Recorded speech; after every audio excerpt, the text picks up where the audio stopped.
अगर हम चाहते हैं एक पवित्र और आत्मिक लड़की बनना, तो हमें यह देखना होगा कि हमारा जीवन परमेश्वर के कहे अनुसार है या नहीं। जब हम बाइबल में देखते हैं तो हम उसमें सबसे महान औरत मरियम को देखते हैं, जिसने प्रभु यीशु मसीह जी को जन्म दिया। अगर मरियम उस समय पवित्रता में नहीं होती तो परमेश्वर उसे इस्तेमाल ना करता।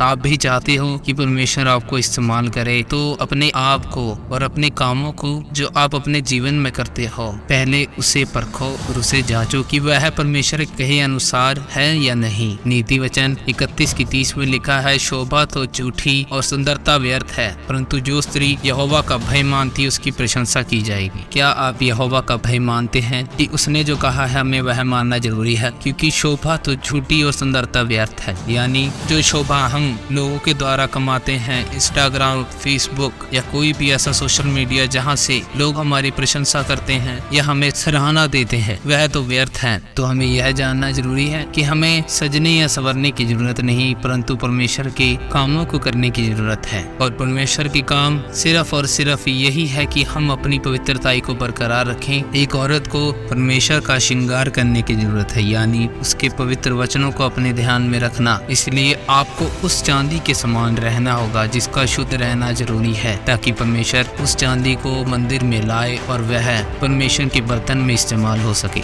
इसका अर्थ यह है एक लड़की को पवित्र रहना अनिवार्य है और उसके जीवन का गहना जिसके द्वारा वह पहचानी जाती है उसकी पवित्रता ही है। यानी अगर एक पवित्र लड़की अपने आप को परमेश्वर के हाथों में सौंप दे तो उसे गहनों या किसी सजावट की जरूरत नहीं। उसकी पवित्रताई ने उसे सुंदर बना दिया है। अब उसे सजने या संवरने की जरूरत नहीं, क्योंकि 1 पतरस उसकी 3 से 4 में लिखा है, तुम्हारा श्रृंगार दिखावटी ना हो, अर्थात बाल गूंथना और सोने के गहने या भांति भांति के कपड़े पहनना, वरन तुम्हारा छिपा हुआ और गुप्त मनुष्यत्व नम्रता और मन की दीनता की अविनाशी सजावट से सुसज्जित रहे, क्योंकि परमेश्वर की दृष्टि में इसका मूल्य बड़ा है। परमेश्वर आपको अपने कामों के लिए इस तरीके से इस्तेमाल करे कि आप अपने नाम के द्वारा अपने परिवार के लिए महान ठहरे और परमेश्वर की प्रशंसा करने वाली ठहरे। परंतु सब आप पर निर्भर करता है। पवित्र आत्मा आपको कभी किसी चीज के लिए नहीं रोकेगा, यानी कोई भी ऐसा पाप जो आपकी पवित्रताई को खत्म करता है उसका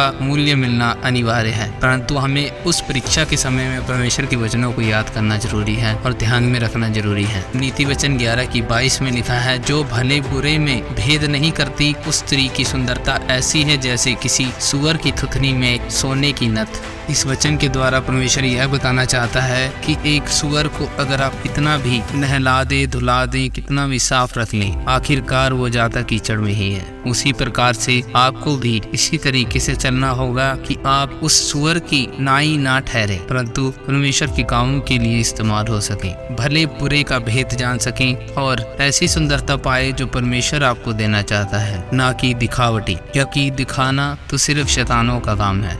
आखिर क्यों उन पापों में जाएं जो हमें परमेश्वर से दूर कर रहे हैं। 1 तीमुथियुस 3:11 में लिखा है, इसी प्रकार से स्त्रियों को भी गंभीर होना चाहिए, दोष लगाने वाली ना हो, पर सचेत और सब बातों में विश्वासी योग्य हो। मतलब कि कभी भी किसी चीजों में दोष ना लगाएं। अगर कोई दास आपको किसी चीजों के लिए या किसी बातों के लिए रोकता या समझाता है तो उस पर यह दोष न लगाए कि यह किस हक से हमें बोलता है। यह हमारी जिंदगी, हमारा जीवन, हम जैसे जिए वैसे जी सकते हैं, परंतु नहीं, यह आत्मा और शरीर परमेश्वर का है। अगर हम इसे गलत हाथों में देंगे तो यह नाश हो जाएगा। परंतु परमेश्वर कभी नहीं चाहता कि हमारा जीवन या शरीर या हमारी आत्मा नाश हो, परंतु वह अनंत जीवन देने का वादा करता है और वह लेना आपके हाथों में है।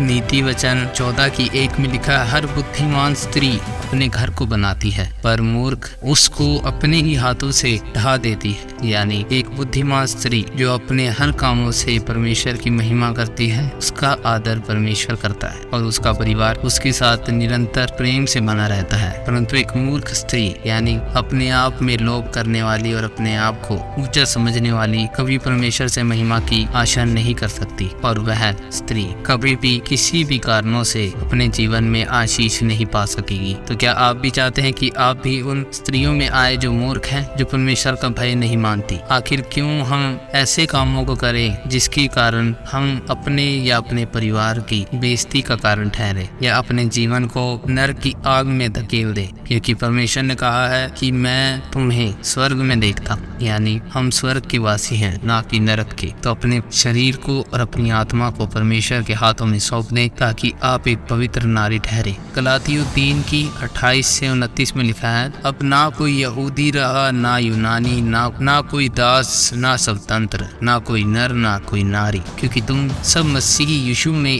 एक हो। और यदि तुम मसीह के हो तो अब्राहम के वंश और प्रतिज्ञा के अनुसार वारिस भी हो। तो क्या सारा पवित्र नहीं थी या इसहाक की बीवी पवित्र नहीं? सब अपनी पवित्रताइयों से ही पहचानी गई है। अगर वह पवित्र ना होती तो आज इब्राहिम या इब्राहिम का वंश इतना फलवंत ना होता और हम प्रभु यीशु मसीह के द्वारा हम उसके परिवार का हिस्सा ना बन पाते अगर वह औरतें उस समय पवित्रताई में ना होती। हम एक बाइबल की उदाहरण को देखते हैं जिसका वर्णन लूका 8 की 43 से 50 में लिखा है, जिसमें एक लहू बहने वाली औरत है जिसको 12 साल से लहू बहने की बीमारी थी। क्या वो उसके वंश से आई थी या क्या उसके परिवार से आई थी? नहीं, परंतु वह शैतान की ओर से आई थी। शैतान नहीं चाहता कि आप पवित्र ठहरे, कि आपके द्वारा ऐसा वंश बने जो परमेश्वर के कामों में इस्तेमाल हो सके। परमेश्वर हर वचनों से आपको यही बताना चाहता है कि आपकी पवित्रताई आपका गहना है और कोई श्रृंगार आपको उतना सुंदर नहीं बना सकता जितनी आपकी पवित्रताई है। क्योंकि आप जब तक परमेश्वर के साथ संबंध नहीं बनाएंगे आपको नहीं पता लगेगा